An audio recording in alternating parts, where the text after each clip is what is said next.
Hello, ladies and gentlemen. I'm Eric Carlson, and I'm running for Congress in the 1st Congressional District here in Illinois. This is part two of my candidate challenge, and this is going out to mostly the Democrat side, but if any Republicans want to go ahead and jump on this also. If you saw the first part, I laid out a few points of things that I would do, pledges that I'm taking to the voters of the 1st District, things that I will do, and I stand by my word. And I'm putting this out there to see if anybody will match this. Any of the other candidates out there are willing to do this.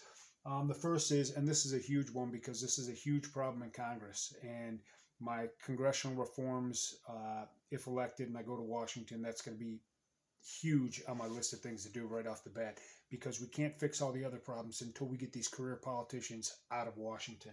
So I'm going to see if any other candidates in this race right now will agree to take no money from special interests, businesses, or PACs. I'm not asking for any money from anyone.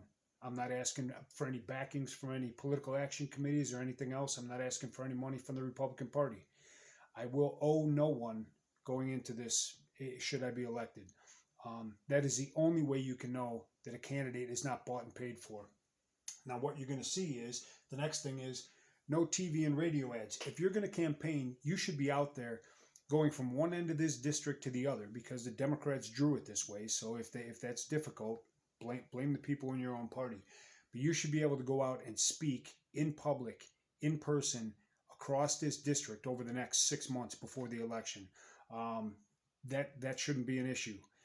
If you're one of these people who's just going to throw money at it to put up radio and TV ads and stuff because you live in a district that was drawn just to keep a Democrat in there, if you can't actually compete in the arena of ideas, you shouldn't be in Congress.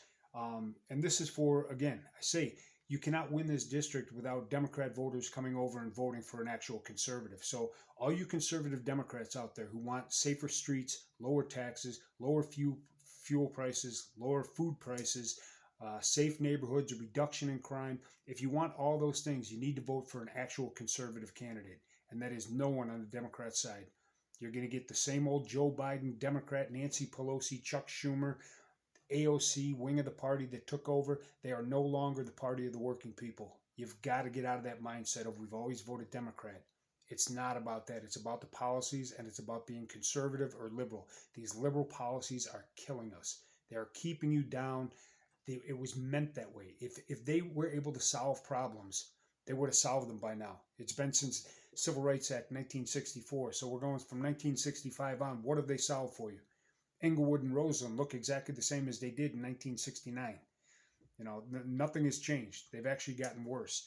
So if you want to turn these things around, we can show you how to do it. We can show you with conservative programs. So I'm seeing if they'll take that challenge, because the only way you can afford TV and radio commercials is if you're taking money from somebody. And if you're taking money from somebody to get you elected, then you owe them. You're bought and paid for. So when you see these TV and radio commercials, ask yourself, who's putting up the money for that? Just ask yourself that. I will be all over this district speaking to people in person. Democrats and Republicans need to step up and sign up for debates for the general election. So, I mean, we've got too many people in it. We've got 25 candidates right now running for the two-party nominations. The two candidates who go through, the Republican and the Democrat, should agree, and I am agreeing right now, for 3 debates, 3 face-to-face debates in a public setting, 1 per county. We cover Cook County, part of Will County, and part of Kankakee County. So it's only fair to the voters that we have a debate in each one of those 3 counties. Minimum of 2 in-person town halls. This is what I would do if I were elected. Some of the questions you get on these questionnaires, I'll talk about that in a minute, is how would you keep constituents apprised of what's going on? And one of the things is, I have never seen a congressman, and again, I'm coming up on 54 years old. I've never seen a congressman in this state, anyone that's represented me, ever have a town hall meeting, put out that they're having a town hall meeting and everybody is welcome to come and see. So I am telling the people of this district, a minimum of twice per month, and this is depending on the schedule. If you have legislation going on and votes and stuff going on a weekend, of course, that's not going to be possible. But I am going to try and get in a minimum of 2 town halls in person, which means I will fly back from Washington on my own dime, back from Washington to Illinois, and have 2 a month. So about every other week we're looking at more if possible, but a minimum. If something comes up where we have to do it as a Zoom meeting for one of them, if something major is going on, then we'll just have to deal with that. But I promise the people of this district, you will have personal access to me at least twice a month.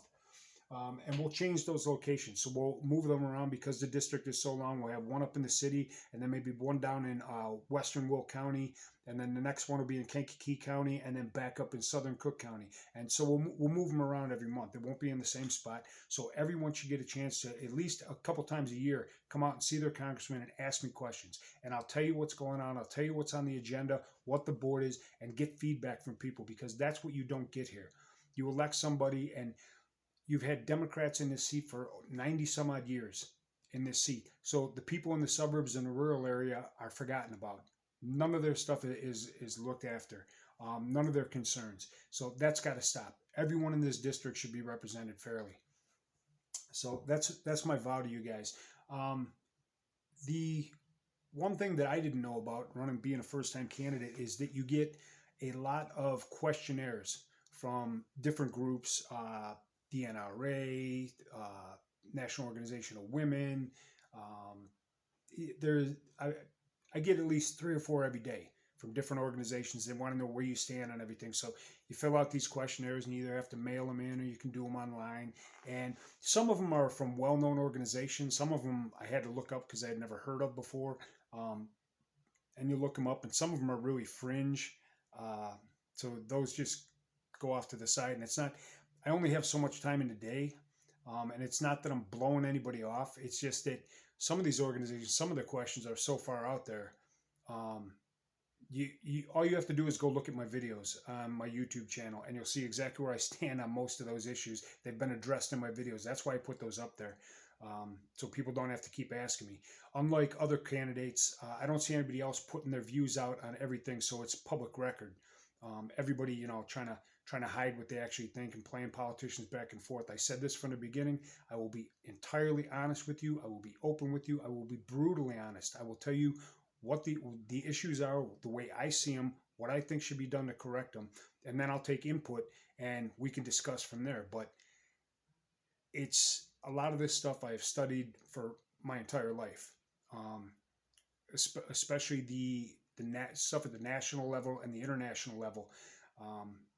Again, a lot of this stuff, a lot of the problems that we have here in the state of Illinois are things that need to be taken care of at the local state representative level, state senators. These are the people that you need to get new blood in there too, to turn this state around. And that's going to change a lot. That's going to help. And there's certain things we can do at the federal level, especially with the crime. I've talked about that.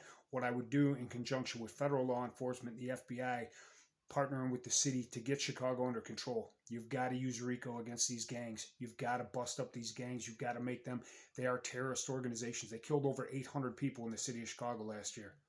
That is a terrorist organization. And this goes on every year, people. Every year. That is a terrorist organization. Not parents. The FBI talking about coming and investigating parents that go to school board meetings. That shit's going to stop when I get there. So that's it for this video. Again, this is open. Anyone out there, any other candidates want to go ahead and jump in on this and tell the people in front of them, put it on record, video record, leave it on the internet, where it's going to be out there forever so people can go back and check and know exactly what you said. That's what I'm about. You won't get any bullshit from me. That's it. So, again, my name is Eric Carlson. I'm running for Congress in the 1st Congressional District here in Illinois, and I'm not asking for your money. I'm just asking for your vote. Thank you.